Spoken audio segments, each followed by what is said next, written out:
All right, y'all, welcome to the show. It is August 24th? August 24th? Yeah, I think it's August 24th. I probably should have checked that before I came online. Actually, you know what? I did just check it, and I looked at it, and it didn't even register in my brain because my brain is not working this morning.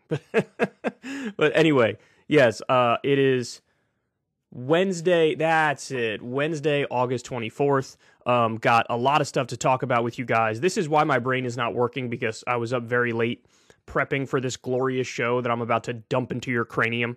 So we have some news on the student loan debt front, and I think there are going to be some happy people out there. Not enough, but still, better than we kind of expected given the track record to this point. Anyway, so I'm going to talk a little bit about the student loan debt situation and the news on that front. And then I also have new poll numbers for Joe Biden. And as predicted, I said this after a string of legislative victories. I said, I wouldn't be surprised if he kicks up 5 points, 10 points. We are witnessing exactly that, if not more. So, and wait until you hear the pollster that gave us this number. It's really something else. CNN decides to make a mockery of student loan debt elimination. They have on an expert to, sort of downplay it and act like it's a bad idea, and it's not the right approach at this time. And then I have Ron DeSantis putting out one of the cheesiest political ads of all time. You're not going to want to miss that. Super embarrassing. So let's go ahead and dive into it without any further ado. So this is in the AP. After delay, Biden readies student loan help and payment pause. Okay, so let's look at the specifics here. They say President Joe Biden on Wednesday is set to announce his long-delayed move to forgive up to $10,000 in federal student loans for many Americans and extend a pause on payments to January, according to three people familiar with the plan. Biden has faced pressure from liberals to provide broader relief to hard-hit borrowers and from moderates and Republicans questioning the fairness of any widespread forgiveness. The delay in Biden's decision has only heightened the anticipation for what his own aides acknowledge represents a political no-win situation. All right, now let me pause there for a second. I think this is DC insider brain rot right here. It's not a no-win situation. They are convinced it is a no-win situation because of the dialogue in elite circles. But when you go ask regular Americans or people who are struggling with their student loan payments, they'll tell you immediately, like, no, this is glorious. This is wonderful. I love this. We need this. So just the framing here, I find, not good. I don't think the framing is good. Okay, so now the other thing is, up until the last minute, we have reports from Jeff Stein of the Washington Post, who is actually a phenomenal reporter. He's one of the few people inside these traditional media outlets who you should actually trust because he has a track record of great reporting. He says that behind the scenes, Chuck Schumer was pressing Biden to increase that number for the amount of student loan debt forgiveness. Schumer originally was pushing for, I think, $50,000 worth. And I don't know if behind the scenes he's given up on that, thinking there's no way Biden's going to do it. And I don't know, maybe he's pushing for 25 or something like that. Or maybe he is still pushing for 50. I don't know. But the report is that there are people behind the scenes who are saying, nah, you got to go further. You got to do more than this. But it looks like Biden has, settled in on $10,000 of student loan debt elimination and then continuing the pause so that at least as of right now, nobody has to continue paying it. So where was I in this? They say, the delay in Biden's decision has only heightened the anticipation for what his own aides acknowledge represents a political no-win situation. I told you I don't buy that. The people spoke on the condition of anonymity to discuss Biden's intended announcement ahead of time. The precise details of Biden's plan, which will include an income cap limiting the forgiveness to only those earning less than $125,000 a year, were being kept to an unusually small circle within the Biden administration and were still not finalized on the eve of the announcement. So they're making last-minute changes before they announce it. Down-to-the-wire decision-making has been a hallmark of the Biden White House, but the particular delay on student loans reflects the vexing challenge confronting him in fulfilling a key campaign promise. Again, this is such insider DC brain rot in this article. I mean, it's just oozing with it. The plan would likely eliminate student debt entirely for millions of Americans and wipe away at least 500,000 more. I think they end up giving specific numbers on that here. The nation's federal student debt now tops $1.6 trillion after ballooning for years. More than 43 million Americans have federal student debt. That's amazing. 43 million Americans have federal student debt, with almost a third owing less than $10,000 and more than half owing less than $20,000, according to the latest federal data. See, that's interesting because, in all seriousness, that's a bigger chunk than I thought that would be impacted by this in a very good way. I honestly thought that the numbers were much higher than that, and I was wrong. So basically, you're going to have total student loan debt elimination for about 33% of people who have student loan debt, and you're going to have half of the student loan debt eliminated for over 50%. So, I mean, that's something. Now, you guys know I'll get to my rant on this in a second, what the left position on this should be, and then also we analyze it from the position of what you'd call a normie American and how this is going to impact Biden's poll numbers, but I'll bite my tongue on that for now, and we'll hop back into the article. They say, the continuation of the pandemic-era payment freeze comes just days before millions of Americans were set to find out when their next student loan bills will be due. This is the closest the administration has come to hitting the end of the payment freeze extension, with the current pause set to end August 31st. Wednesday's announcement was set for the White House after Biden returns from vacation in Rehoboth Beach, Delaware. I haven't heard of that place. The administration had briefly considered higher education schools in the president's home state for a larger reveal, but scaled back their plans.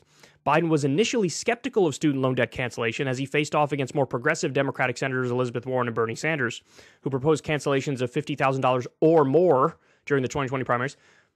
How weaselly is that line? We know Bernie wanted full student loan debt elimination. I don't remember Elizabeth Warren's plan, but based on this, I'm guessing that her plan was like $50,000. So, but you see how they like lump it all together there and don't parse out who believed what and what was better?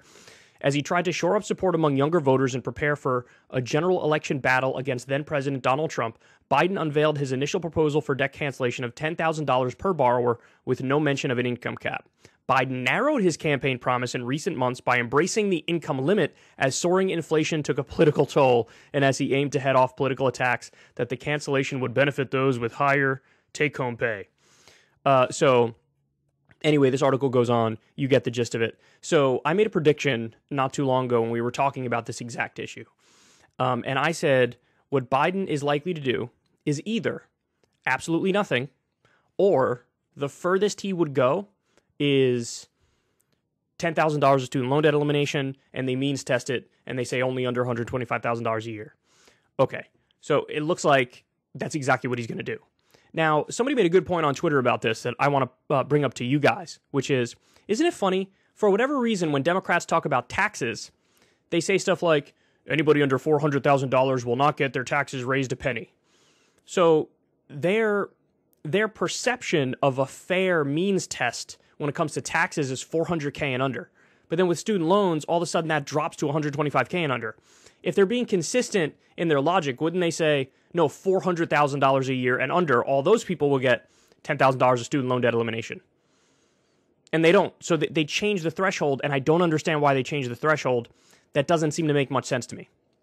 But I want to give you some more information on this because I think the facts of student loan debt elimination are oftentimes kind of buried and people need to know the reality on the ground.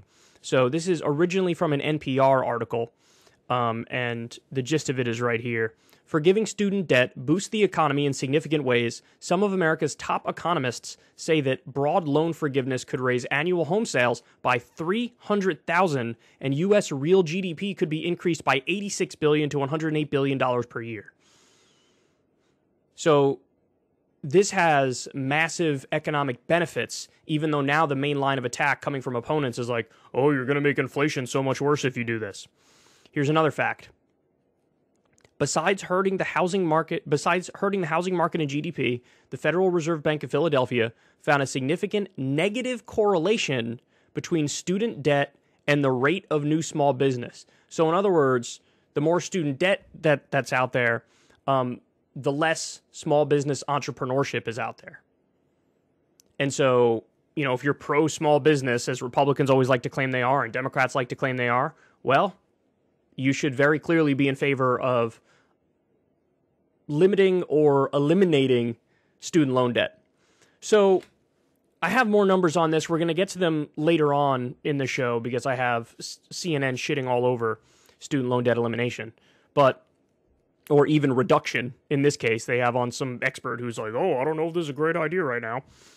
But look, from a left-wing perspective, you look at this and you just want to prod Biden.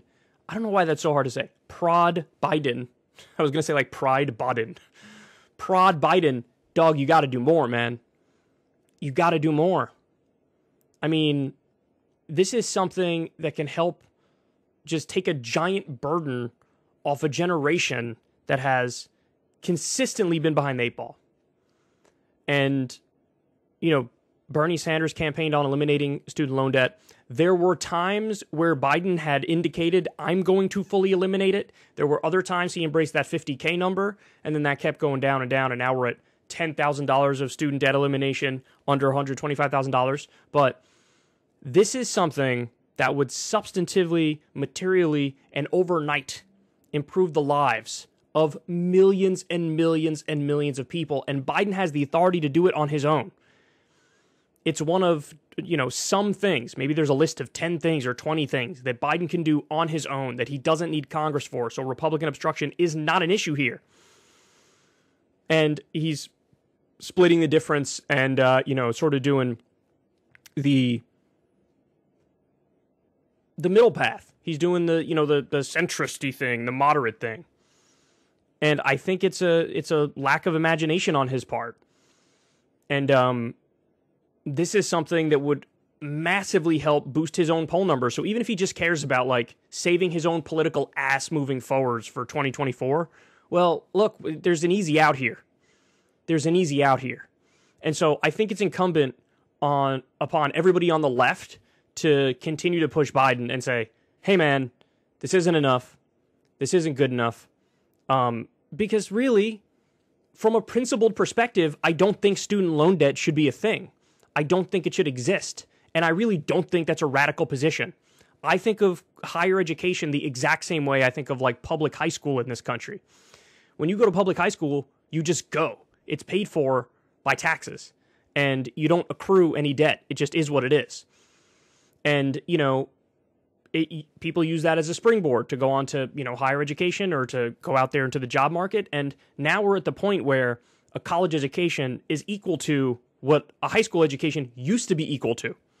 So people sort of need higher education in order to, do well in this economy. And unfortunately, we shackle people up with debt and hold them back massively. And so from a principled perspective, I don't think student loan debt should exist, and I think higher education should be free. And I genuinely don't think that's too much to ask, given the fact that we have spent $7 trillion on unnecessary wars of aggression in the Middle East, for example. We bailed out Wall Street to the tune of trillions of dollars as well. It's simply a matter of prioritizing how should we structure our economy. What should be considered off the table and a given in a civilized society? And so, again, I think it's incumbent on everybody on the left to, sort of step up and make the point to Biden, hey, man, not enough, you got to do more. Now, having said that, I also think you have to be fair and you have to point out, I think this is going to help him in the polls. I think among normie voters, I think that he's going to get another bump in the polls. And again, I'm going to get to a story in just a second, what his numbers are right now. He's skyrocketed since his low of 33%. But it's stuff like this, even though it's Weasley, even though it's the middle path, even though it's the tweaks around the edges, I call him bare minimum Biden now because he's doing the bare minimum across the board. Now, the bare minimum is better than absolutely nothing, but it is just that, the bare minimum. But this is stuff that I think plays phenomenally well with the American public. I think this is going to materially help enough people that now young people are more likely to turn out in the midterm elections for Democrats. Add in Roe versus Wade on top of that, and that's another thing that will increase Democratic turnout. So both things are true at the same time. the left argument of like, you have to do more, this is still, you know, a massive crisis, etc. All that is true, but it is also true from the normie perspective. This is going to help Biden, and he's going to get another bump in the polls, and I think it's incumbent upon us to be honest about that as well. So anyway, there you have it. As I'm talking to you guys right now when this is being recorded, all we have are the verifications and the confirmations from the mainstream media outlets that are saying, yes, Biden has settled on this amount of student loan debt elimination. But honestly, by the time that this video and this podcast drops, it's probably going to be one of those breaking news situations where Biden had just announced, like, yes, these are the details of my student loan debt plan. And, you know, it's probably going to line up very soon with when we end up dropping this. So in a sense, it's sort of like a breaking news video. But there you have it. Biden at least taking some sort of action on student loans. And like I say, a lot better than doing absolutely nothing, but still nowhere near enough. But bare minimum, Biden strikes again, and this will definitely give him some more political clout and higher poll numbers moving forward. Hey, y'all, do me a favor and like and subscribe. It helps out big time in the algorithm. Click the bell as well for notifications when videos drop, and watch that video on screen right now. You know you want to.